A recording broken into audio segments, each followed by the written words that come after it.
Good evening, everyone. At approximately 7 p.m. this evening, at the Compton terminal of the Blue Line, the MTA Blue Line, there was two deputies who were ambushed by a gunman in a cowardly fashion. The sheriff says both deputies are in critical condition. They were sworn into office just 14 months ago, one of them a 31-year-old mother, the other a 24-year-old man. Tonight, the manhunt intensifying for the gunman who ambushed two L.A. County sheriff's deputies, shooting them as they sat in their SUV, critically injuring both. Authorities releasing this surveillance footage showing a single suspect, you see it right there, opening fire through the window of a police SUV parked at a train station, then fleeing on foot. Tonight, our thoughts are with the two sheriff's deputies in Los Angeles. This cowardly ambush was followed by bystanders celebrating and cheering that the deputies had been shot. And that was followed to the hospital of protesters cheering and chanting for the deputies to die. These acts and that day represents the worst in humanity.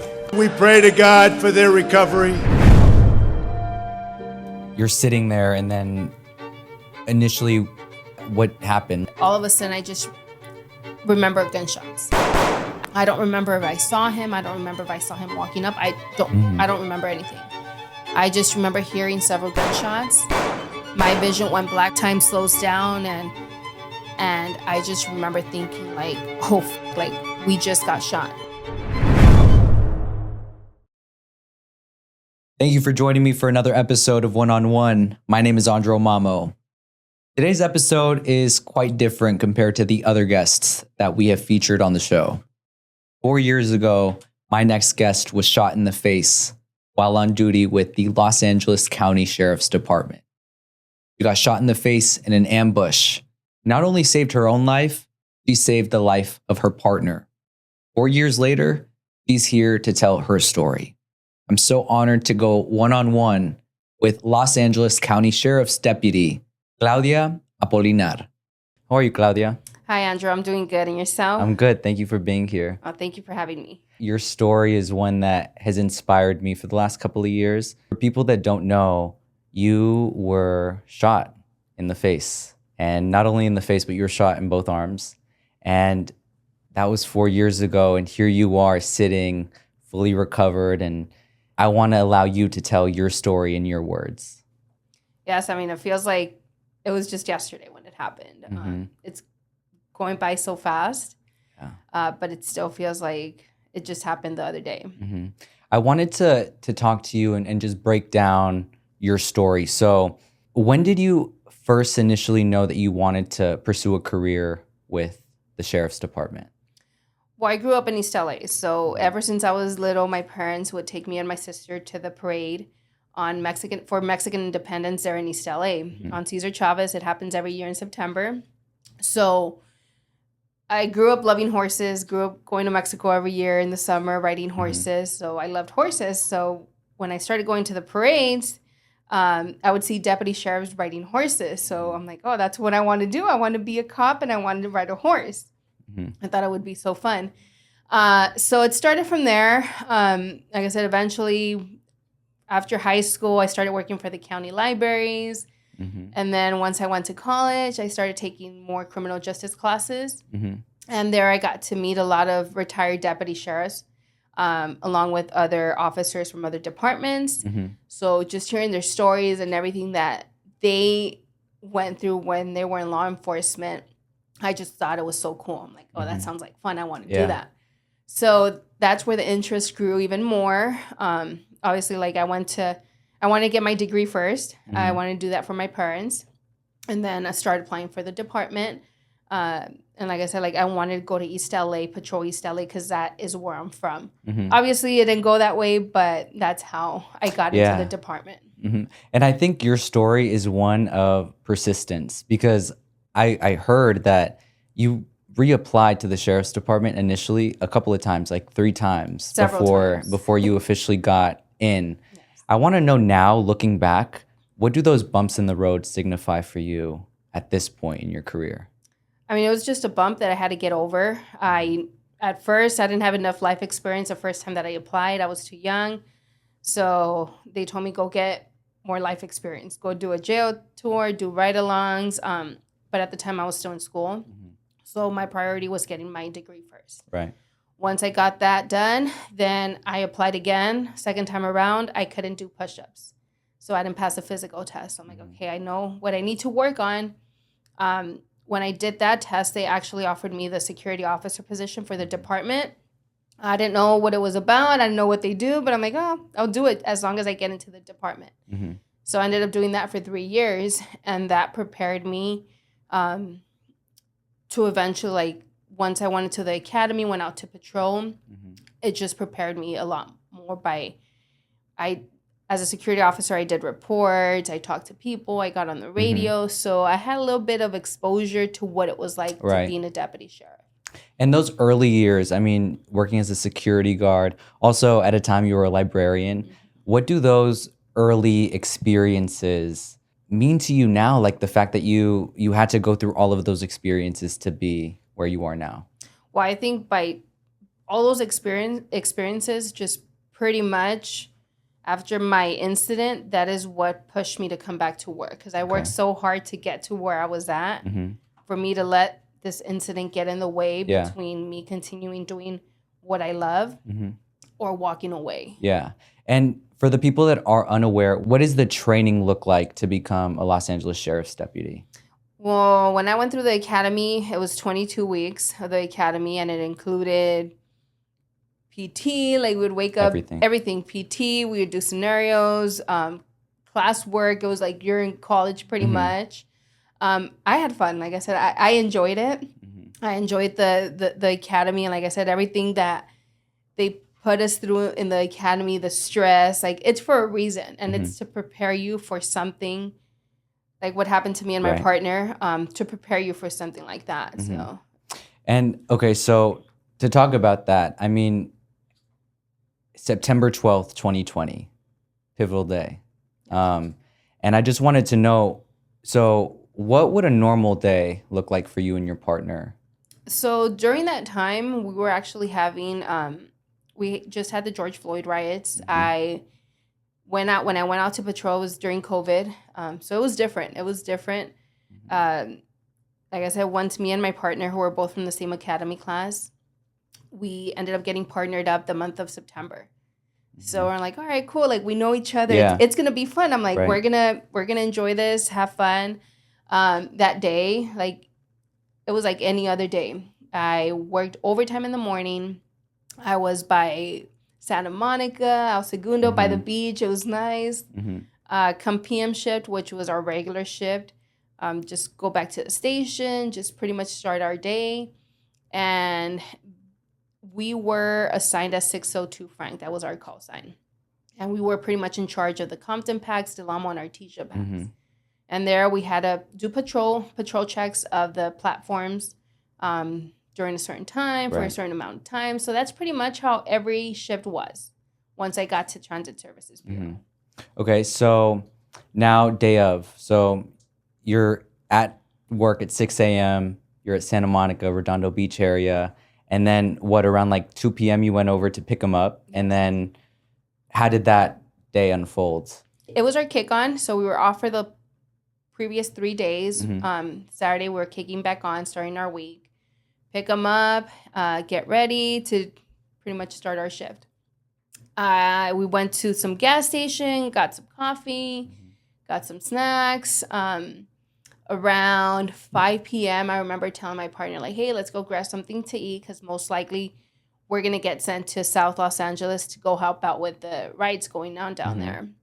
So we're like, all right, go get something to eat, grab a burger, a chicken sandwich. During that time, we were supposed to be doing a patrol check of the Compton train station. Okay. So right next to where the vehicle was at, where it happened, there's a parking structure that's right next to it. And sorry to interrupt. So how, like before this incident, how often would you be at that train station? I mean, was it something that like, obviously you were off 3 days before, but you'd patrol this place? Every shift. And pretty much around the same time. Okay, so it was, normal in a sense. Okay, yes. So then continue. So you're in the parking lot. So we go to the parking lot because no one really goes in there, eat our food, thinking, oh, officer safety. We eat our food. Once we're done, We're like, all right, let's go back down. So that way we see what's going on. We check, make sure everything's good with the people that are riding the train. Mm-hmm. So I parked right there because thinking, again, back to like training and everything, like officer safety, you want to have some cover. So right there where we're at, like we're kind of hidden rather than parking on the street where you're exposed from pretty much everywhere. Mm-hmm. So we're just pretty much there waiting. I remember telling my partner, I'm like, oh, we have about 15, 20 minutes left before we go on to, I don't remember the next train station that we had to do, but we had a couple more minutes. So I remember there was a taxi parked in front of the curb, like on the street. And usually I would just jump the curb and take off from there rather than turn around through the small little streets. So I'm like, I don't want to get caught in anything over here. Yeah. Safety precaution. Yes. So I would usually just go south and then take off from there. The taxi never moved, obviously. And neither did we. Mm-hmm. So you're sitting there, and then initially what happened? Like, did you hear the gunshots first, or did you feel impact, or how did that unfold? So the first thing, like I said, I was in the driver's seat. My partner was in the passenger seat. I looked at the paper, put it away, and all of a sudden I just remember gunshots. I don't remember exactly. It was like, it's cloudy. Whatever happened like right before, I don't remember if I saw him. I don't remember if I saw him walking up. I don't remember anything. I just remember hearing several gunshots. My vision went black for a couple of seconds, and I just remember thinking like, oh fuck, like we just got shot. What they tell us in the academy, what we see on TV, it's happening to us. After a couple of seconds, I was able to regain my vision, and I didn't feel any pain. The adrenaline just kicked in. I just felt a warm sensation around my face, my arms. I didn't know exactly where I had been hit. The first thing that came to my head was my son, who was 6 years old at the time. And I just remember thinking, like, I'm not going to die today. I still have a little boy at home that still needs me, so I have to do what I have to do to get home to him. So that was in the back of my head. I'm like, I didn't think about the pain. I didn't think about like, oh, I'm a victim. I can't do anything now. Like, no, like we still have to do our job, whether it was find the suspect, provide first aid for one another. So it was just, it kicked in, like the training kicked in, the very little training that I had at the time. That's another thing that like is so mind-blowing about this whole incident is the fact that like you had just started working with the Transit Service Bureau. Yes. Like, what was it, like a couple of weeks that you had just been there and then this incident happens? Like, you're fresh out of like training too. Well, we had just graduated the academy 14 months prior, That's both me and crazy. my partner. We got off training a month before. We had just gotten off training. Oh, crazy.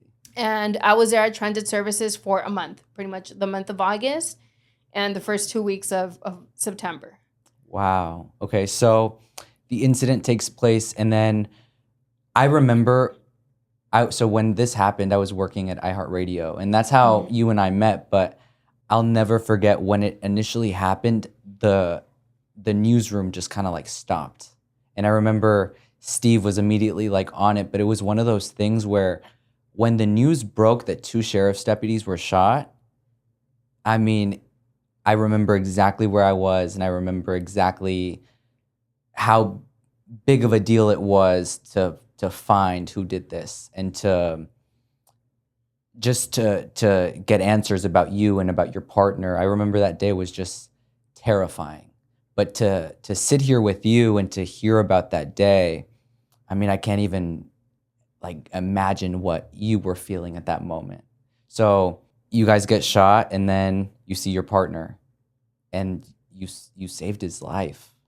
I mean, do you think that was like your maternal instinct that just kicked in? I think so. I think it was that mama bear instinct where I didn't worry about my injuries. Like, I knew I was hurt. I saw my arms. Obviously, I'm like, okay, I have 2 holes in each arm, but I'm not bleeding now. So you didn't know that you got shot in the face? I didn't know until I started putting out radio traffic. Wow. So it wasn't until I started putting out radio traffic. Is that before or after you help him? That was before. So as soon as it happened, like I said, like I snap out of it, like I'm able to see again. And I remember going for the little E-trigger that we have on our radios, on our emergency trigger. Right. I don't know if I hit it or not. Afterwards, that's when I started putting out radio traffic. And going back to the training, I remember one of my field training officers told me, like, if shit hits a fan, just put out your location and what you have, and the world will come to you. Yeah, and you tried. And I tried going back and forth several times. I'm like 998, which is deputy involved in a shooting, Compton Pax.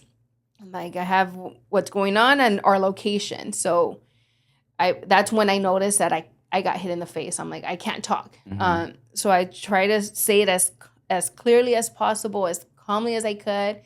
I'm like, lady, what do you want me to do? I can't do anything else. You must have felt so helpless at that moment. And it took me several months to actually hear the radio traffic, because every time I would hear it, it would piss me off. And I mean, I don't blame the dispatcher or anything, but I just felt so helpless. So I'm like, we need help. Like, we need help now. Like, why can't you understand me? So how long did it take for you guys to get help? From when it happened to when Compton station deputies arrived, it was about 3.5 minutes. But it felt like an eternity. Like, time just slowed down. It felt like we were there for like 30 minutes. But it was just, time slows down, and it kind of felt I was outside of my body watching me do everything. And obviously at that time too, so you get shot, you're looking after yourself, you're looking after your partner, with still in the back of your mind about the shooter. You didn't know where he was. You didn't know if he was going to come back or not. How do you feel when you look back at that moment 4 years later? It's just, I mean, I can't even explain everything that's going on in your head. It's like you're injured. Like, you can't believe this is happening to you. Not knowing where the shooter is. Is there another shooter? By the time, like, when it happened, like, I remember a group of people that started to gather on the opposite side of the street where there's like a shopping center. I didn't know there was another shooter there. Someone else could have taken advantage that we were injured. Like, just not knowing, like, what's going to happen. Like, where is he? Where is he? It's just like frustration, anger. Like, we weren't doing anything. We're just sitting in our vehicle, and someone did this to us. So you guys get shot, and then they take you guys to the hospital. What was your recovery like? And then also, what was the extent of your injuries? So I ended up getting shot right behind it. It didn't knock down any of my teeth, but it went in right behind my teeth, nearly cut off my tongue. And it came out on the left side, shattering the bone on the left side. And then I had one go through and through each arm, breaking the ulnar bone in each arm. So once we get to the hospital, I get placed in a medically induced coma, go into surgery the next day. They stitched my tongue back up together. They wired my mouth shut. And then they put a cast in each arm. They put the bones back together and put a cast in each arm just to let it heal on its own. And they did a bridge on the left side for the bones to form up again. So I was in ICU for 7 days. And then once the swelling went down, once I was able to drink liquids, I went to the regular side of the hospital for another 2 days. So I was in the hospital for a total of 9 days. And just pretty much for 3 months, I was like this with my mouth wired shut and with the cast in each arm. Wow. I couldn't do anything. I was just sitting on the sofa at home like this. And initially, did it hit you when you were sitting in the hospital bed, like what happened? Like when they were telling you and filling you in on the incident? Like, how were you feeling in that moment in the hospital? Well, when I woke up the next day after having surgery, I was like shit, like this happened to us. Like I said, I never in a million years, I mean, it's always a possibility that this could happen being in law enforcement, but you never think it's going to be you. You never think it's like, oh, it's going to be me. Like, you never think. I mean, luckily, like, best case scenario, like, we both survived, because a couple centimeters back would have been a different story for either one of us. But it was just like everything kicked in at once, like the next day, the pain, just thinking, I'm like, shoot, like, we got shot, which is crazy. But what kept me going was like, okay, like, we survived, but I still have a little kid at home. And he's the one that helped me get through the whole, like, the recovery and everything. Like, even still now, him and now I have a 10-month-old. So congratulations. Thank you. Yeah, no, it's I remember, so to break it down how you and I met, so I was a producer at iHeartRadio for KFI, and I was working with Steve Gregory on his show Unsolved, and we featured your story. And I remember we had gone to, I think it was like down in Los Angeles, at the sheriff's building, I think, or the Hall of Justice. Yes. And I remember Steve was filling me in on the way there, but I couldn't believe that we were going to sit down with you. And I remember in the lead up, we were super excited, but we didn't know what to necessarily expect, And we sat down with you, and I remember we left, and I was just so inspired by you and about your story and about the courage and the fact of the matter that despite what you went through, you still willingly went back to work, and you made it a mission to go back to work. So I wanted to kind of ask you about that and about your approach to getting back to work. In the midst of your recovery, did it ever feel like you wouldn't get back to work? I mean, in the back of my head, no. I'm I always knew I was going to get back to work. When they went to go interview me for the homicide detectives to give my statement about what happened, at the very end, I asked the detective, I'm like, hey, sir, when can I get my gear back? Because I wanted to go back to... That was the only thing on your mind. That was the only thing on my mind. I'm like, I want to get back to work. When can I get my stuff back? Obviously, I didn't get it back right away, but I was like, I want to go back to work. Yeah. What am I going to do just at home? I wasn't used to being at home, not doing anything. Yeah. But obviously, I couldn't. But that's another thing, though. I think a lot of people that would be in your position after getting shot, they wouldn't return to work. Where did that mentality come from? Was it just something that you grew up with, and that was just the mentality, just to do your thing and get back to where you need to be? I think so. I think a lot has to do with my parents, how I grew up. But like I said, since I was a little girl, this is what I wanted to do. My mom's like, "Oh, go be a teacher, go be a nurse." I'm like, "No, I don't. I don't want to do that." Yeah. But when I did the SO Academy, not being able to get into the department so many times, when I did the Security Officer Academy, I didn't pass the first time. I didn't pass the shooting. I had to come back a second time. Second time I graduated. For the Deputy Academy, I got injured. Week 4, I didn't say anything. I pulled my hamstring in my groin. You didn't say anything? I didn't say anything because I knew what was going to happen. They were going to send me to the doctor, and then I was going to get my 7 PT failures. But eventually it got so bad that they noticed, and I got separated at week 12. And that was just I was here. I was so close to achieving my dream, and this injury stopped me. So I recovered. It took me a couple months to recover. I came back from my second academy and finally graduated. So I think all those bumps that I had to get to where I was at, for me to just throw it away and be like, there, I don't want to do this no more. It wasn't going to happen. And honestly, I don't see myself doing anything else than being a deputy sheriff. And that's why I came back. Do you feel like being a deputy sheriff was your calling? I think so. I think so. Like I said, and now when this happened, at the time it's oh, the community doesn't support us. All this tension between the community. It was a really tough time. It was. And when this happened... Very divisive time. When this happened to us, it brought the country together.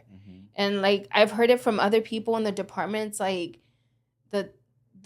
country came together based off what you guys went through. And based off that, during recovery, I'm sure that you felt the support all over the world. What did that mean for you? It was just something that I never, getting letters from little kids from New York, from people from New Zealand, from Canada, from all over the world, saying that they support us. Especially, like I said, the little kids. It's a beautiful thing. Little kids sending you letters, their drawings and everything. I was it was very touching touching to get that from little kids. So it was just something that we see. And I tell when I talk about my experience with deputies, it's we think that the community doesn't support us, but they support us a lot more than we actually think. And we saw it when this happened to us. I remember there was this lady, and they told me about her with her little girl on the corner of the hospital. She was out there every day with the sign saying that she supports the deputies. The day that I left the hospital, I saw her there in the corner still right there. Wow, that gave me chills. That's crazy. And it was just having all that support was just amazing, where it's I felt very loved and appreciated for what I did. And I want to know, like, in your opinion, what's the most fulfilling aspect about your job? I think now with what I'm doing, if someone were to ever go through something similar to what me and my partner went through, just knowing that they could get home to their families at the end of the day. And I tell them, like, you have to have someone to go home to, whether it's your dog, your cats, your kids, your husband, wife, whatever it is, but having someone to go home to. I'm like, if you take anything from my lecture when I talk to you guys, like, just know you can make it home. Like, don't give up, not giving up, and continuing to push forward. And obviously, like, talking about it, not holding things in. I talk about all the PTSD. I'm like, the PTSD is there, but just knowing that you're not alone. Like, for me, it's helped me talk about it, whether it's to a psychologist, talking about it to classes. That's what helps me. If I may ask you about, like, the PTSD and just about, like, what happens afterwards. Like, for example, like, can you work normally as, like, a police officer, like, on patrol? I haven't gone back out to patrol yet, so I don't know. I'm not ready yet for that. I'm not, like, because in the back of my head, I'm like, this could happen again, which it can. Right. But now having two little ones, like another little one, so it's just a lot harder. I mean, eventually I do want to go back out because I only have 5 years on, so I still need a lot more experience. But that's so crazy. Only 5 years. Only 5 years. Wow. So it's like a lot happened within the first year, like before the second year. Yeah. It's like. No, and I just wanted to ask you, like, I remember during the interview with Steve, you had mentioned that you hadn't told your son what happened necessarily. At this point, does he know what took place? So he ended up finding out, I want to say about a year ago, 2 years ago. Okay, did you tell him? No. So what happened? What had happened was, I did a career day at school. So a lot of the kids there knew, like, the school knew what happened. Way. So a little girl's like, "Hey, miss, like, I heard you got shot." Oh, whoa. So I'm like, oh, shit, like, how do you explain it to little kids that this happened? Wait, so he didn't know. So his classmate, like, caught him off guard. He didn't know. Oh, wow. So we told him, like, what we had told him was that it was a training accident. I fell down, broke my jaw, broke my arms. That's what he thought had happened. But, yeah. So he's like, the little girl said that. I'm like, yeah, this is what happened, but I'm okay now. Later on, I talked to my son. He doesn't know exactly what happened about the ambush. He doesn't know that. He just knows I was shot. So once it was time for me to come back to work, I told him, like, hey, I'm going to be going back to work, but I'm going to be in an office. I'm not going out to patrol. Like, how do you feel? Like, so he's like, oh, yeah, like, it's fine. That way my dad can be in charge now. So he was happy. Good. He was happy. But I think me being where I'm at right now, it was like my parents, my family, my husband, everyone was more at ease. Yeah, and that's another thing that I wanted to mention. Like, I've had the opportunity to meet your husband, and I just want to say, like, you guys have a beautiful family, but not only that, like, the fact that you have such a great support system around you. Like, if you didn't have that, like you said early on, like, I feel like this whole thing would have turned out so much differently. And I just want to give them also just their own flowers, because it's like to have a family member go through this and then support them through the recovery is also very intense on them. Yes. And I just wanted to also acknowledge that, just because I know how intense something like that could be. But with that said, also giving you your flowers, just because, Claudia, like, I don't think, obviously you know the extent of all of this, but your story is truly going to help a lot of people. And I think it's a beautiful thing, the fact that, like, you're so willing to sit down here and tell your story and to recount everything that you went through. So I just wanted to give you your flowers, but also say thank you for everything that you've done, everything that you're doing, and the fact that you're still, you know, working with the sheriff's department and making a difference in that way. I just want to say thank you. Thank you very much. Thank you. So here we are about 4 years after. What does life look like now for you?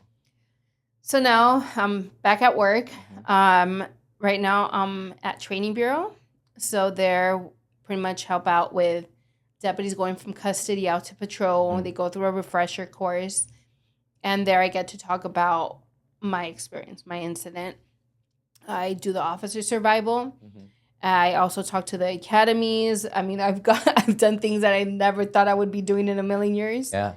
I've done conferences with Border Patrol Academy, the Secret Service. Yeah.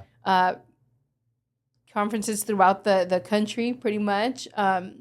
Like I said, like I was a horrible, like I would always get very nervous going on stage, talking in front of like 10 people in your class or whatever, 20 people. Now that's what you're doing a lot. And now it's like over 500 people. I'm like, but I've gotten better at it. Isn't it crazy how life works sometimes? Yeah, like I said, like never did I think I would be doing any of this. So let's talk about that though. Obviously, the shooting was a very intense moment for you. But if you could look back, what's a moment that's taken place that young Claudia wouldn't believe happened? I think where I'm at right now in the department, I Really? mean, I think it would have taken a lot longer. I'm like, I never thought I would be at training bureau. I mean, for me, it was graduating, going out there, having fun, being a deputy sheriff out on the street. I mean, Yeah, if that wouldn't have happened, I think I would still be out there. that wild. to But think. now I'm here. It's like I'm here and I get to share my experience, which is, like I said, something that I never thought. Yeah, I'm curious. When you look back at the incident, what does that signify for you now, looking back? I think it's just resiliency and not giving up. Not giving up. This happened to us. Very bad thing where we almost lost our lives. We almost ended up on a mural at Stars. How they do with every fallen officer or deputy. So, like I said, like just pushing forward, looking forward to life, enjoying life. We got a second chance to live. Thank God. Thank God, because like I said, most of the times we're not so lucky. No, and that's another thing. Like, obviously, everybody believes in their own thing, but God was with you that day. Like, it's just one of those things where I literally have been doing so much research on the story and just about you and everything, and I keep just thinking about how that day could have turned out so much differently. Like, it wasn't our time. It wasn't our time. Like I said, like, God has us here for a reason. He has me here for a reason. Like, I don't know. I don't know what it is yet. Like I said, but it wasn't our time to go yet. What did the incident teach you about yourself? And like how like I'd never really gone through anything this tough in life, like at all. Like, it's been pretty easy. Like I said, grew up with both of my parents, never really had any troubles in school. Like, everything's just been so quite easy, I guess. Where I was hit with this incident. But I think having my family there helping me get through this was probably like the best thing that could have happened to me. Because I had to depend on them for everything. I couldn't eat, I couldn't shower, I couldn't do anything. And obviously, there's going to be people that are going to watch this conversation, and there's going to be a lot of people that maybe want to pursue a career as a police officer. What advice do you give them in that pursuit to making that happen? Just don't give up. Don't give up. If this is what you want to do, just go for it. And like I said, like, there's going to be bumps in the road, but just once you get there, once you graduate, you go out to patrol. It's like the best feeling in the world. I still remember my graduation when I was there. I just couldn't believe it. I'm like, I'm finally here after all this time. How long it took me to get here. I'm finally here. I'm finally going to graduate. Obviously, again, the incident changes everything, but working as a police officer, is it everything that you expected it to be? I think so, yes. I mean, like I said, it was a bit different when I went out to patrol because of COVID. Right. So things were different. But yeah, I mean, I had fun. Even on training, like, it was fun. Like, going and with the lights and sirens, like, getting to calls. It was just a different, everything. Every day's different. It's not the same thing every day. Okay. And just having that where it's not the same thing. Like, for me, I don't like routine. I don't like doing the same thing over and over and over. Okay. So getting to do something different, going to meet different people, just meeting the little kids that come up to you, wave at you, and it's like, oh, like, I want to be a cop when I grow up. Yeah, no, that must literally be so cool. It is. I remember as a kid, like, one thing that I used to love is when the police officers would give you, like, that sticker. The stickers, yeah. The sticker, and I'll never forget, like, there was a police officer that let me like sit in his car and he let me press the lights, and it was just like those memories, like even to this day. I'm 22 years old, but like I still think about them, and it's still one of those things where I just I hope you know that I'm very grateful for what you do. I'm grateful for you coming on the show and telling your story and just sitting here and just recounting that day. Again, I know how intense it could be, and just your vulnerability is such a beautiful thing, and I'm very thankful for your time and the fact that you're here. So thank you. Thank you. It was a pleasure, and like I said, like, thank you. No, I appreciate it. My name is Andro Mammo. Thank you for joining us for another episode of One on One.